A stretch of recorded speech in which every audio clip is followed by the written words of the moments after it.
अर्नब गोस्वामी का channel Republic Bharat और उस पर परोसे जाने वाले झूठ के बारे में तो हर किसी को पता है, लेकिन इन लोगों ने बिल्कुल हद कर रखी है। लोकतंत्र के चौथे स्तंभ को ही खत्म करने में लगे हुए हैं। बीजेपी की भक्ति में इतने लीन हो गए हैं कि कांग्रेस पार्टी के खिलाफ ये लोग ऐसी खबरों को फैला रहे हैं जिनका सच्चाई से कोई लेना देना नहीं है। इसी वजह से प्रेस फ्रीडम इंडेक्स में भारत की पत्रकारिता का ग्राफ गिरता ही जा रहा है, क्योंकि देश में अर्नब गोस्वामी और उनके जैसे पत्रकार बैठे हैं जो पत्रकारिता के स्तर में गिरते जा रहे हैं। क्योंकि अर्नब गोस्वामी एक वीडियो में दावा कर रहे हैं कि तुर्की में कांग्रेस का ऑफिस है। ये झूठ तो इन्होंने खूब अच्छे से फैलाया, लेकिन जब बात हाथ से निकल गई और सच सामने आ गया तो रिपब्लिक टीवी के इस देशभक्त एंकर को माफी मांगनी पड़ी, माफी वीर बनना पड़ा। लेकिन कांग्रेस के खिलाफ इस प्रोपेगेंडा को फैलाने के लिए बीजेपी के आईटी सेल प्रमुख अमित मालवीय भी पीछे नहीं रहे। ये मालवीय सोशल मीडिया पर अर्नब के साथ मिलकर तुर्की के इस्तांबुल कांग्रेस सेंटर को कांग्रेस पार्टी का ऑफिस बताने के सनसनीखेज खबर को हवा देते रहे। लेकिन अब दोनों पर ही एफआईआर हो गई है। कांग्रेस की तरफ से एफआईआर दर्ज करा दी गई है। दरअसल ऑपरेशन सिंदूर के वक्त 22 अप्रैल को पहलगाम हमले के बाद भारत पाकिस्तान तनाव बढ़ा था और तुर्की अजरबैजान ने खुलकर पाकिस्तान का समर्थन भी किया था।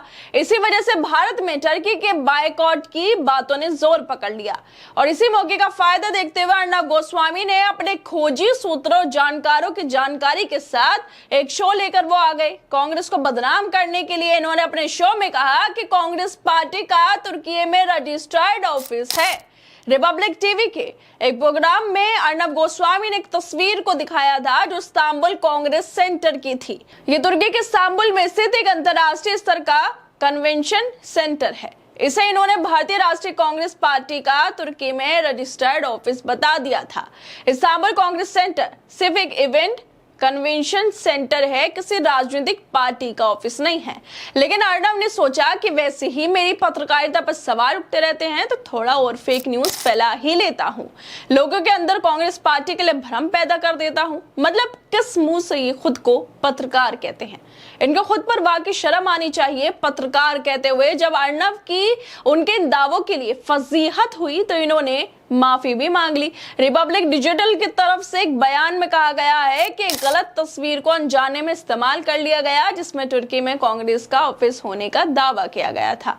यह तकनीकी गलती थी।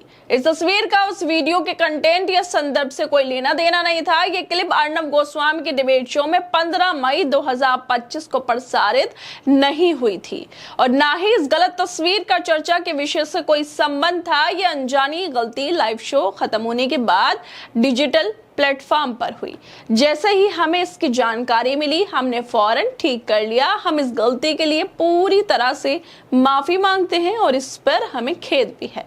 अर्नब ने जो ये फजीहत के बाद माफीनामा लिखवाया उसको ध्यान से अगर पढ़ा जाए तो ये अपनी वीडियो में कह रहे हैं कि कांग्रेस के बारे में इन्होंने कहा था कि वहां पर टर्की में इनका ऑफिस है, लेकिन अब सारी गलती एडिटर पर डाल दी गई है। क्या इन लोगों को आदत हो गई है पहले झूठ बोलने की, फिर गलती मानने की जगह दूसरों पर से डालने की?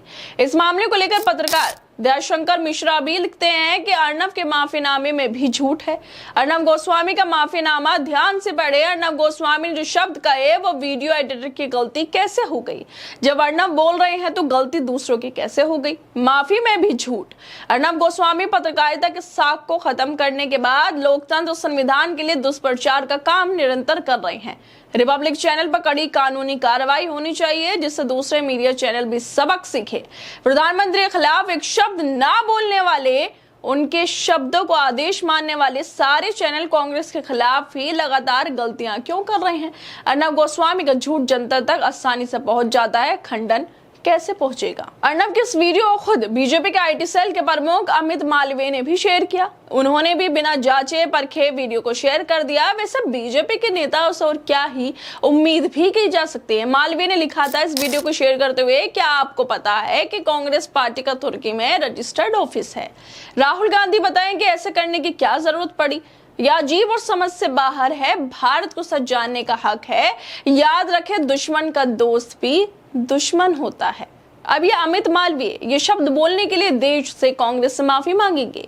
ये सत्ताधारी पार्टी के नेता का हाल है। वैसे बीजेपी से है, बस इतना ही काफी है कि इनकी हालात कैसी होगी।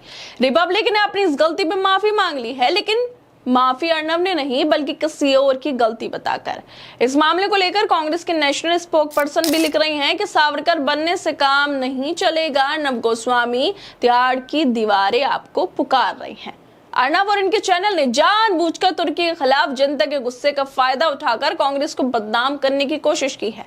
वही पुराना हथकंडा अर्नब ने अपनाया है कि जब तर्क खत्म हो जाए तो झूठ और सनसनी का सहारा ले लो ताकि टीआरपी मिल जाए। लेकिन इनका ये झूठ बेनकाब हो गया और भारतीय युवा कांग्रेस के लीगल सेल प्रमुख श्रीकांत स्वरूप बीएन की शिकायत पर high ground police station Bengaluru में इनके खिलाफ केस दर्ज किया गया। बीएनएस की धारा 192 और धारा 352 के तहत मामला दर्ज किया गया। शिकायत में कहा गया है कि ऐसी सोची समझी रणनीति के तहत देश की जनता को गुमराह और कांग्रेस पार्टी को बदनाम करने के लिए किया गया है। यह लोगों की भावनाओं को भड़काने, देश की सुरक्षा और लोकतंत्र को कमजोर करने की कोशिश है। इस मामले को लेकर पत्रकार मुकेश कुमार भी लिख रहे हैं कि इस चैनल और इसके संपादक अर्नब गोस्वामी का माफीनामा स्वीकार नहीं किया जाना चाहिए।